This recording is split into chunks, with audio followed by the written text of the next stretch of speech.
अस्सलामु अलैकुम वरहमतुल्लाहि वबरकातुहू। रमज़ान शुरू हो चुके हैं और अब हम लोग रोज़े रखेंगे। रोज़ा किन चीज़ों से नहीं टूटता है, आज मैं यही चीज़ें बताने जा रहा हूँ। सही मसला पता होना ये बहुत ज़रूरी है।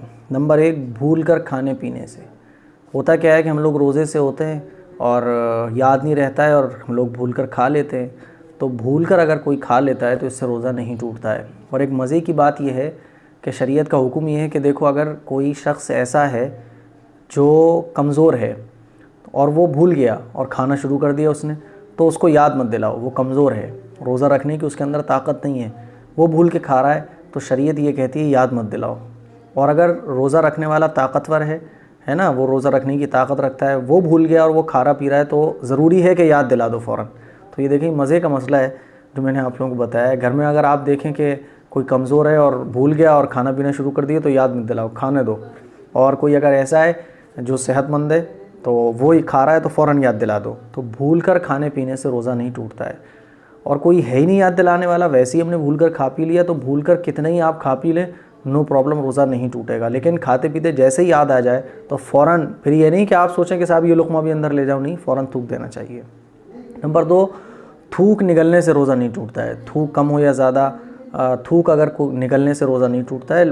कुछ लोग होते हैं जो रोज़ा रखने के बाद थूकते ही रहते हैं और ये समझते हैं कि थूक निगलने से रोज़ा टूट जाता है, तो ऐसा नहीं है।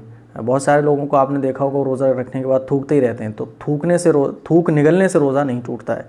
नंबर तीन, पान खाकर कुल्ली वगैरह कर ली। मिसाल के तौर पर आपने पान खाया और पान खाने के बाद आपने कुल्ली कर ली, मुँह साफ़ कर लिया, लेकिन कुछ सुर्खी जो है वो रह गई मुँह में, फिर वो थूक के साथ अगर आप अंदर ले जाते हैं तो इससे रोज़ा नहीं टूटता है। ठीक है, मुंह अगर आपने साफ़ कर लिया है तो फिर पान की थोड़ी बहुत सुर्खी जो अंदर चली जाए तो उससे रोज़ा नहीं टूटेगा। नंबर चार, नाक सुड़कने से।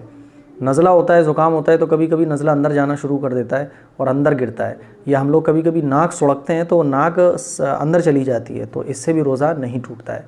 कहने का मतलब ये बहुत आसान तरीके से मैं बता दूँ कि जो अंदर की चीज़ें हैं जैसे थूक है, नाक है, इनके निगलने से रोज़ा नहीं टूटता है। ठीक है। नंबर पाँच, मुंह की राल से। राल जो मुंह में आती है, इसको भी निगलने से रोज़ा नहीं टूटता है। ठीक है। नंबर छः, मुंह में खून निकल आया, लेकिन खून कम है और थूक ज़्यादा है। थोड़ा बहुत खून अगर निकला मुंह में किसी वजह से, है ना, दांतों में से निकल आया या किसी और वजह से, तो वो अगर निकल लिया, थूक ज़्यादा है और खून कम है, तो रोज़ा नहीं टूटेगा। लेकिन अगर खून ज़्यादा है और थूक कम है, यानी खून ज़्यादा हो गया और थूक कम हो गया, तो फिर रोज़ा टूट जाएगा।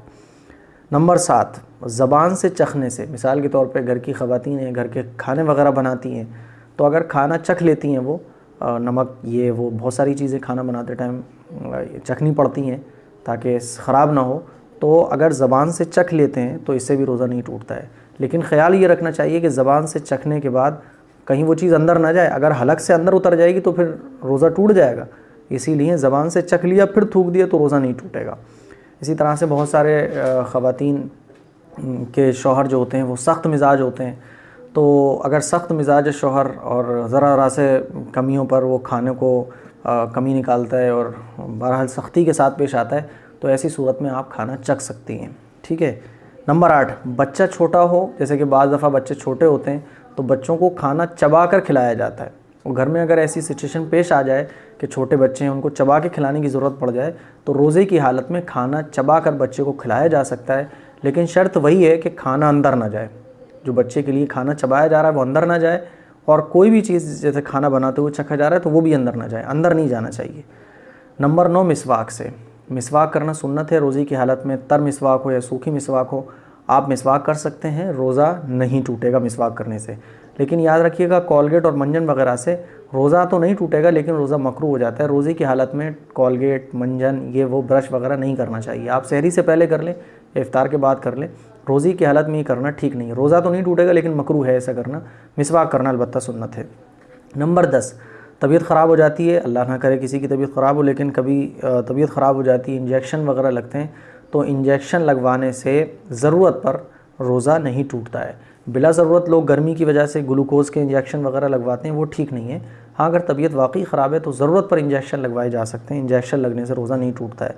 इसी तरह से खून देने से भी रोज़ा नहीं टूटता है और खून चढ़वाने से भी रोज़ा नहीं टूटता है। तो तो ये कुछ ज़रूरी मसाइल हैं जो हमें रमज़ान शुरू होने से पहले पता होना चाहिए। इस क्लिप को आप शेयर ज़रूर करें, दूसरों तक पहुँचाएँ और कमेंट में अपना सवाल ज़रूर लिखें ताकि रमज़ान के ज़रूरी मसाइल हैं, जो मसाइल हैं आप जानना चाहते हैं, वो आपको पता चल सके। अस्सलामु अलैकुम व रहमतुल्लाहि व बरकातुहू।